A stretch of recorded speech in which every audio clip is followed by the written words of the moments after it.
Okay, so hi everyone. My name is Urja Shah. I'm a second year medical student at Campbell, and I'm really so grateful for everyone that showed up to this meditation so that we can all meditate together.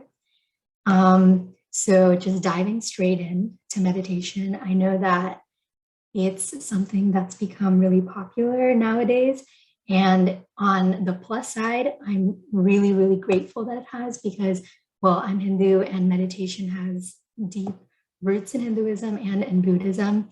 And I'm really grateful that it's spread all around the world and people have tailored it to their own needs and their own preferences and are using it on their daily lives to improve their lives.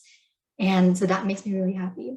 It also makes me really happy that, now we on YouTube, especially, you can find so many different resources to help you meditate. There's like different sounds that you can listen to, different teachers that do guided meditations, and just anything that you would need is available to people, oftentimes for free. The downside to having that is that, especially when you just watch guided meditations or you read a lot of these like how to do things, you miss kind of what meditation is supposed to be and like what the purpose of it is. A lot of times that's lost in the session and it's not very well explained. So I wanted to start off by doing that. So first of all, meditation is a practice that was, I don't know if it was just like developed, but it was discovered and it has been used since for hundreds of years. And it's essentially a practice to develop your focus, what's known as single pointed focus. And in the process of developing that single pointed focus, you also develop your awareness. It helps, and as a part of the practice, you also help improve your mood. It helps your brain health, and it has so many other benefits that we know of today. But to see those true benefits, you have to truly cultivate your ability to do it, and that takes practice. It's really unreasonable to just be like, okay, well, I'm going to set aside an hour and I'm going to meditate for an hour every single day, or even 15 minutes every single day, especially for someone who hasn't, for someone who hasn't ever done it before. Even 5 minutes can seem really challenging, but the whole point is that you do it for 5 minutes, then progressively you build up to 10, then you build up to 15, and you build up to 20, and so on and so forth. And the last thing that I want to say, especially on this slide, is that even though you're meditating and you're sitting there and you're focusing, you're not forcing yourself. So if you sit there and you're really unhappy and you really don't want to do it, then you shouldn't force yourself to do it, because then you won't be able to sustain that focus. You won't be able to go deeper into your meditation. And this is something that a lot of my friends and other people that I've met have told me that, meditation isn't just for me. I don't like doing it. I don't like just sitting there with my eyes closed. It doesn't work for me. And something that I have wanted to tell them that I haven't been able to tell them at the time is that you're not just sitting there with your eyes closed. It's supposed to be an active process. It's supposed to be something that you do with a conscious intention and a level of alertness. Now, even if you're using meditation as just something where you want to relax and you want to just, cool off from the rest of your day, that's fine. But even when you're relaxing, you're doing it in an active way. You're not just vegging out is kind of like what I'm trying to say. Now, the next point is, if when you start doing your meditation, you start to feel like inspired to do something that, like, maybe you like have a great idea and you want to like drop it down on a sticky note, go ahead and do that. If you remember that you forgot to do something in the kitchen or in your room, like you need to go do that, because the purpose of meditation and why it's been used for so many years is that it helps you cultivate awareness. It helps you naturally still your mind so that you can have this space in your mind from which inspiration and new ideas can come. So if you have a new idea, that means you're doing something right. And so then you should just follow through on that. But then you can obviously come back and continue your meditation if you wish to. Now, the very last point is that the goal of meditation isn't just to meditate. The action of meditation is meant to help you cultivate and practice a meditative life. That means the same depth of focus and the level of awareness, the consciousness that you develop and you access in your meditation, you want to be able to bring that into your daily life and do every single action with that same level of alertness, that same level of focus, so that your whole life reflects that same clarity that you have in your mind. So now, we should start with our activity.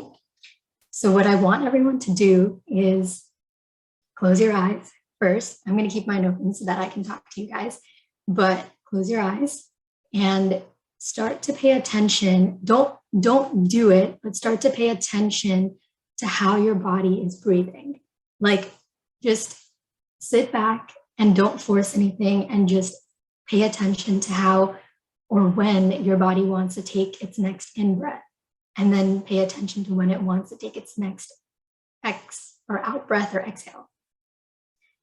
So as you keep doing that, just keep focusing on that, and I'm going to talk you through the next few steps. So first of all, whenever you're meditating, and I should have actually asked you to do this before, but when you're meditating, it's important to create a space outside of yourself that reflects the state that you want to access in your meditation. So for some people, that may mean lighting a candle, setting up a essential oil diffuser, playing some nice nature sounds in the background. But for other people, like for me, when I meditate, sometimes I just meditate at my desk. And so for me, that just means, if there's any empty mugs of tea or coffee on my desk, I'll go put them in the sink. I'll clean up any books or any papers that have been laying out. I'll just maybe clean off the dust off of my desk if there is any. And so that's just meant to create like a nurturing and supportive environment for your mind. So now, as you breathe, pay attention to your breathing, just watch it. And one of the main things that we're going to focus on as you breathe is the practice of not forcing your body to do anything and just allowing your natural rhythm to become apparent to yourself. So you want to sit up straight and just pay attention. And as you sit up straight, start to pay attention to your body. Do you feel like there is any tension in your body? How are you sitting? Can you feel like maybe your posture isn't perfect? Maybe try to sit up properly, even straighter than you already think you're sitting. Maybe you feel some tension in your shoulders. Maybe you roll out your shoulders and just relax into your seat. Pay attention as you're breathing. Or do you feel like you're holding your breath without even realizing it? Because I know a lot of people do that. Do you maybe feel restless? Do you find yourself maybe shaking your leg without noticing that you were doing that? Or do you feel that maybe you're trying to focus too hard and you're trying to scrunch your eyebrows and your eyes together? Maybe you feel like your jaw is too tight, because a lot of people are closing their jaw shut and they have a lot of tension in their jaw without realizing it too. So start to pay attention to where you are in space, how you feel in that space, and how you're holding yourself up, and try to see if you can relax yourself slowly as you're doing that.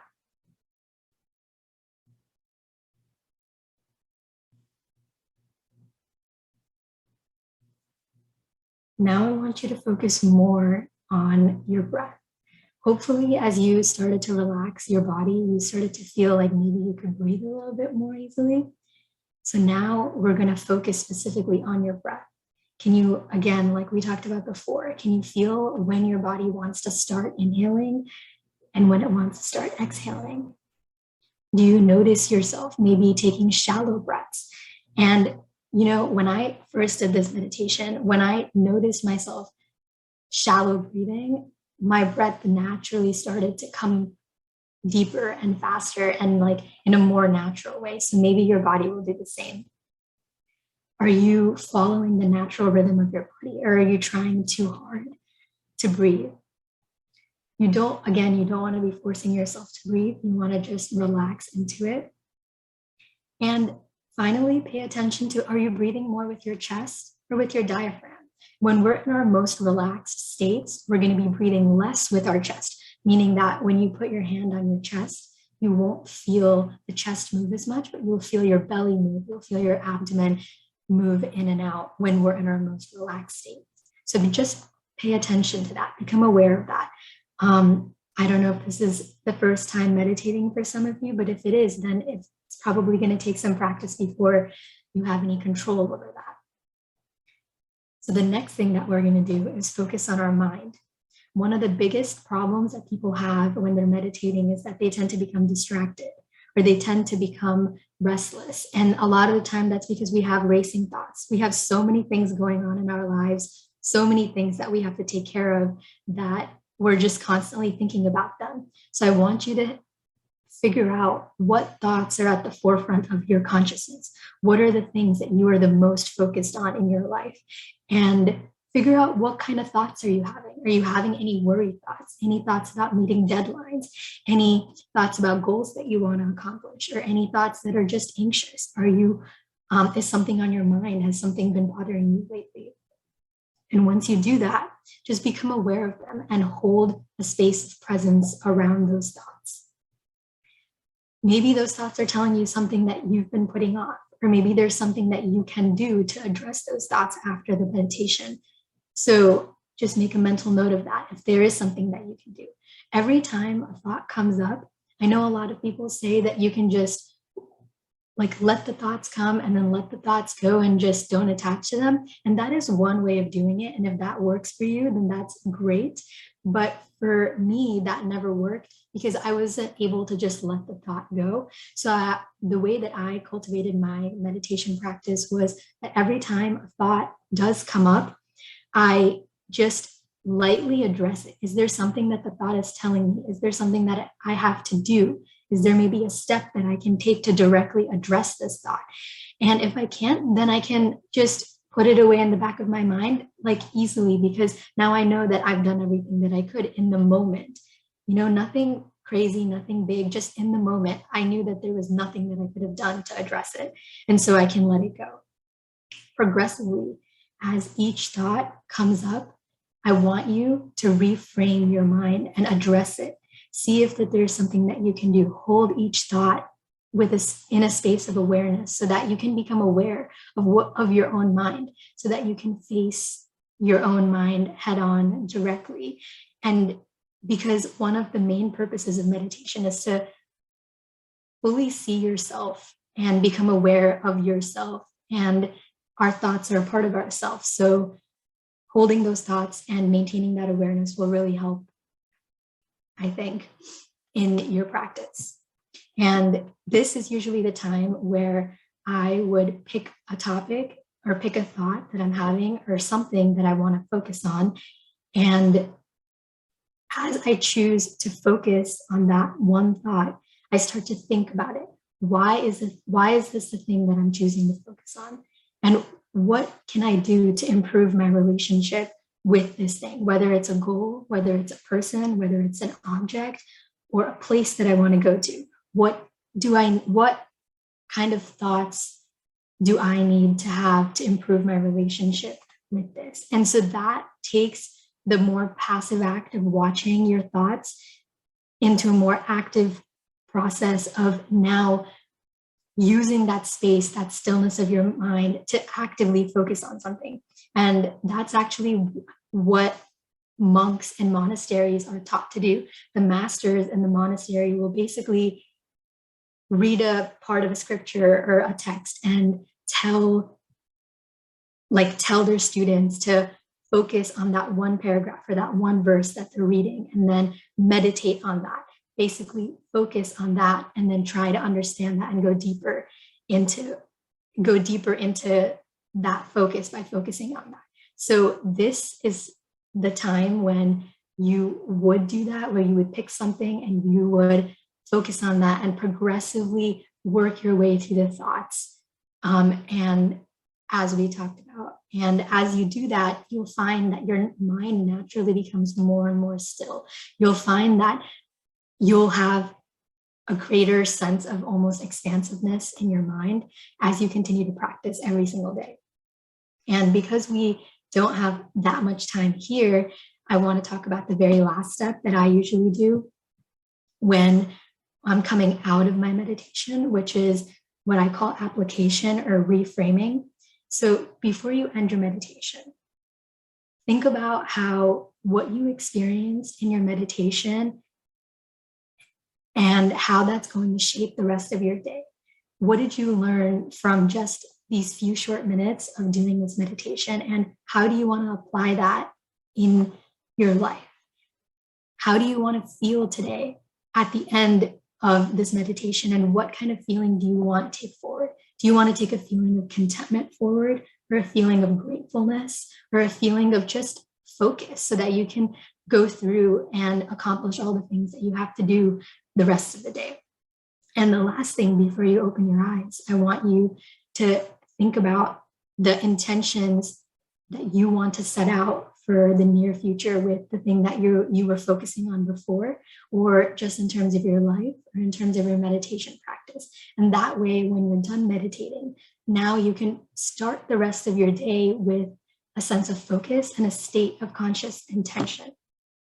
So with that, I want everybody to just open their eyes and maybe put in the chat if they have any questions or if they want to talk about what they experienced and share with everyone what they experienced.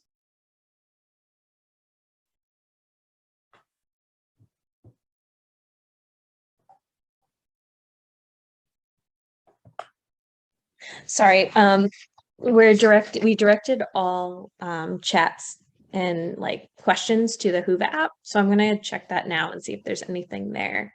Gotcha. But that was great. Thank you so much.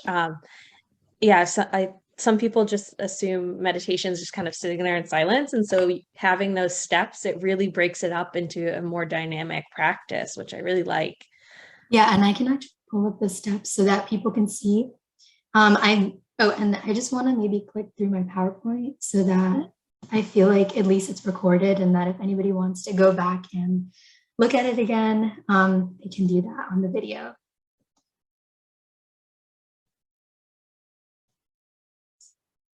Yeah, it's great. Like even just clearing the space as like an action of meditation. I really liked that. Yeah. And it doesn't have to be something crazy because, like, I have a diffuser, I have candles, but every single day, like, I don't want to do that. And I don't want anyone to have to feel like they're dependent on that to reach their like inner state of peace or something, because that peace comes from within you and it doesn't necessarily come from like the objects outside of you. And there's just there to support you through your process. And so the way that I was talking everyone through the exercise, I wrote down examples of things that, like, questions that everybody could ask themselves. And some of these questions are the exact questions that I asked. So questions that you should ask yourself for creating the perfect space, paying attention to your body, your breath, your mind, and then how to reframe for the rest of the day. And then the very last thing that I wanted to say was that there's so many different types of meditations. There's mantra-based meditations where you chant like one word or a phrase over and over again, and then you just focus on that. Then there's breathing-based ones where you just focus on different types of breathing. There's moving ones where you do like different forms of like Tai Chi or yoga along, and you use that to deepen your focus. And there's other guided meditations similar to what I did. So I think I don't want to recommend a particular one that I like. I like a lot of different ones, but I want everybody to go out there and experiment and find one that feels right for them. And the biggest thing that I want to tell everyone is that wellness is not something that requires any type of force. So have the strength to be patient, to develop your practice, because it's not going to happen overnight. Monks literally go to monasteries for like 10 years of their life minimum and spend every single day doing this. And we don't have that time. And so I think we deserve to be more patient, to cultivate that same level of focus and presence in our everyday life. And again, meditation helps you face yourself without any filters, because it's literally you and your mind and nothing else. And so it's really important to talk to yourself like we did and address your thoughts and create a non-forceful, truthful, loving, and accepting space in your mind. And thank you so much. I really loved creating this presentation. I could talk about meditation all day, so feel free to reach out to me at my email or through the Ruva app. And I'm happy to hear back from any of you.